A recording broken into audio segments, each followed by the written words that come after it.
Hi friends, happy morning. என்னடா cauliflower வச்சுருக்காங்க அப்படின்னு சொல்லி பார்க்குறீங்களா?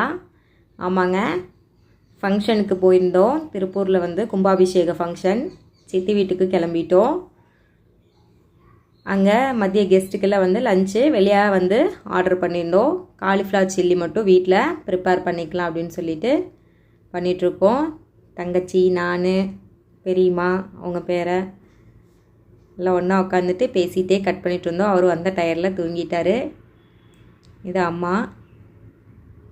இந்த சித்தி வீடோட போர்ட்டிகோ வியூங்க. இந்த மாதிரி சொந்த பந்தங்களோட ஒன்றா சேர்ந்துட்டு ஜாலியாக நியாயம் பேசிட்டு சமைக்கிறதே ஒரு தனி ஹாப்பி தாங்க. முன்னெல்லாம் அடிக்கடி எல்லாம் ஒன்று சேருவாங்க. இப்போல்லாம் ரொம்ப ரேர் ஆயிடுச்சு. குழந்தைங்களாம் ஸ்கூலுக்கு போகிறதுக்கப்புறம் எப்படா லீவ் கிடைக்கும் அப்படின்னு சொல்லிட்டு வெயிட் பண்ணிகிட்ருக்குறோம். சண்டேங்கிறதுனால எல்லோரும் ஒன்றா வந்துட்டேங்க.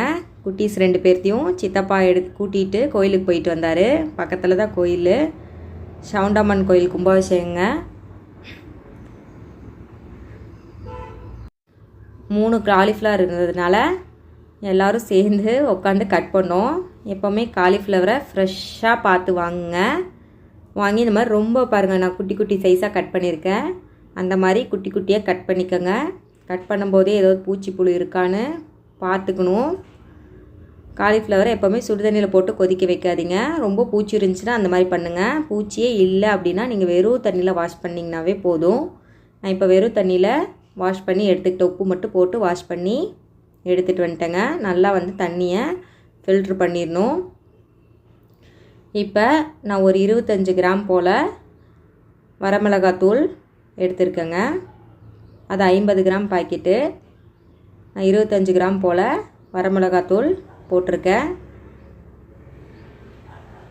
வீட்டுக்கு நீங்கள் ப்ரிப்பேர் பண்ணுறதுனாலும் 1 ஸ்பூன் மட்டும் போடுங்க.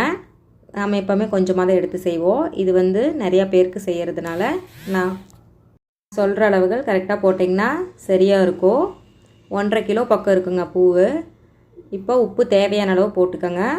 வேணால் கடைசியில் கூட போட்டுக்கலாம். ஃபஸ்ட்டு எப்போவுமே காயில் உப்பையும் வரமிளகாத்தூள் மட்டும்தான் போட்டு பிசையணும். அதுக்கப்புறம் தான் நம்ம மற்ற மசாலாஸ் எல்லாம் ஆட் பண்ணுங்க. போட்டு இந்த மாதிரி நல்லா குலுக்கி விட்டு பிசைஞ்சுக்கோங்க. அதுக்கப்புறம் இது மைதா மாவு 2 கை நிறையா மைதா மாவு போட்டுக்கோங்க.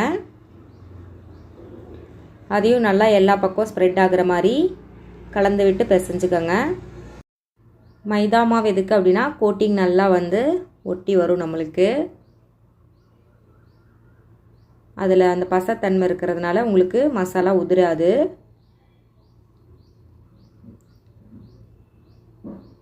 அதுக்கடுத்தது அரிசி மாவுங்க. அரிசி மாவும் கம்மியாக தான் போடணும். எப்போவுமே ஃபுல்லாகவே சேர்த்தணுன்னா ஒரு கை அளவு தான் வரும். நான் கொஞ்சம் கொஞ்சமாக போட்டதுனால உங்களுக்கு அப்படி தெரியுது. 2 கை மைதா, 1 கை அரிசி மாவு, அதுக்கப்புறம் கொஞ்சமாக இஞ்சி பூண்டு பேஸ்ட்டு அரைச்சி சேர்த்திக்கோங்க. போட்டு அதையும் நல்லா ஒன்றோட ஒன்று கலந்து விட்டுடலாம். ஒன்று போடும்போதே நீங்கள் நல்லா எல்லாத்தையும் மிக்ஸ் பண்ணி கலந்துக்கங்க. போட்டுட்டு எல்லாத்தையும் கடைசியாக மிக்ஸ் பண்ண வேணாம். ஒன்று போடவே எல்லாத்தையும் எல்லா பக்கமும் ஸ்ப்ரெட் ஆகிற மாதிரி கலந்து விட்டுக்கலாம். அதுக்கப்புறம் சின்ன வெங்காயம் ஒரு 10-15 சின்ன வெங்காயம் அரைச்சி உள்ளே சேர்த்திருக்கேங்க. இதுவே நம்ம வீட்டுக்கு பண்ணுறதா இருந்துச்சுன்னா நம்ம 1 கை இல்லைன்னா 2 கை அளவு தான் காலிஃப்ளவர் எடுத்துக்குவோம். அப்போ அதுக்கு தகுந்த அளவுகள் நீங்கள் பார்த்து போட்டுக்கலாம். கடைசியாக தக்காளி ஜூஸை மட்டும் பிழிஞ்சு விட்டுருங்க. வீட்டுக்கு போடுறதா இருந்துச்சுன்னா 1 ஸ்பூன் வரமிளகாத்தூள், 2 ஸ்பூன் கார்ன்ஃப்ளவர் மாவு, 1 ஸ்பூன் அரிசி மாவு, 1 ஸ்பூன் மைதா மாவு, அந்த அளவுகள் போட்டுட்டு கொஞ்சம் இஞ்சி பூண்டு பேஸ்ட் 1 ஸ்பூனு, தக்காளி கொஞ்சம் விட்டு கொஞ்சம் ஒரு 4-5 பல் சின்ன வெங்காயம் போட்டு பிசைஞ்சிங்கனாவே நம்மளுக்கு சூப்பராக வரும். பிரியாமல் கிறிஸ்பியாக மொறுன்னு வருங்க. தக்காளி ஜூஸு விட்டாச்சு. ஃபைனலாக நம்ம கார்ன்ஃப்ளவர் மாவு போட்டுக்கலாம். நீங்கள் தண்ணியே வந்து கடைசி வரைக்கும் விடவே கூடாது. இந்த இஞ்சி பூண்டு பேஸ்ட்டு, தக்காளி ஜூஸு, அப்புறம் வெங்காய சாறு அதுவே வந்து போதுமானதாக இருக்கும் நம்மளுக்கு தண்ணி அளவு. இப்போ கார்ன்ஃப்ளவர் மாவு கடைசியாக ஆட் பண்ணிக்கோங்க. அப்போ தான் நம்மளுக்கு நல்லா கிறிஸ்பியாக வரும். இன்னும் ஒன்று, இந்த காலிஃப்ளவர் சில்லிக்கு மட்டும் கடைசியாக ஒரு சீக்ரெட்டாக வந்து ஒன்று ஆட் பண்ணுவோம். நீங்கள் கடையில் வாங்கியே சாப்பிட மாட்டீங்க, வீட்டிலே இனிமேல் பண்ணி சாப்பிட்றலாம் அப்படின்னு சொல்லிட்டு செய்வீங்க. அது என்னன்னு சொல்கிறேங்க லாஸ்ட்டாக. இப்போ எல்லா மசாலாவும் போட்டதுக்கப்புறம் நான் ஜேபி சிக்கன் 65 மசாலா தான் வாங்கிட்டு வந்திருக்கேன். இப்போ 3 பூ 1.5 கிலோவுக்கு அந்த ஒரு 25 கிராம் பாக்கெட்டை ஃபுல்லாகவே வந்து போட்டுட்டேங்க. இது சும்மா ஃப்ளேவருக்கு தான், நீங்கள் எந்த கடை மசாலா வேணாலும் போட்டுக்கலாம். ஃபைனலாக சில்லி செம்ம கிறிஸ்பியாகவும் டேஸ்ட்டாகவும் வந்துச்சுங்க. நான் சொன்ன அளவுகள் கரெக்டாக போடுங்க. நான் எந்த ஒரு கலருக்காக பவுட்ரோ சோடாவோ சேர்க்கவே இல்லைங்க. போட்டு நல்லா ஒன்றோட ஒன்று மிக்ஸ் பண்ணி விட்டுருங்க.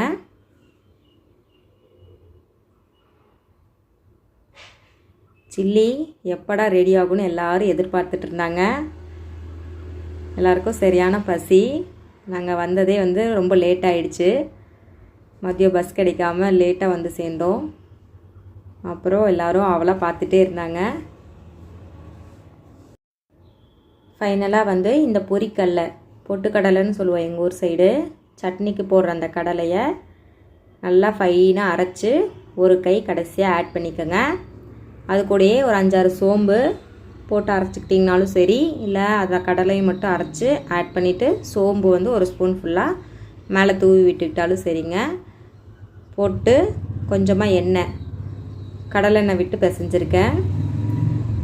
அதுக்கப்புறம் ஒரு 1/2 லெமன் ஜூஸ் விட்டுக்கலாம். இது ஆப்ஷனல் தான், வேணுன்னா விட்டுக்கலாங்க, இல்லைனாலும் உங்களுக்கு பரவாயில்ல. இஞ்சி பூண்டு பேஸ்ட் போடுறோம்ல, அதுவே போதுமானது. வெங்காயம் இஞ்சி பூண்டு பேஸ்ட் கண்டிப்பாக போடணும்.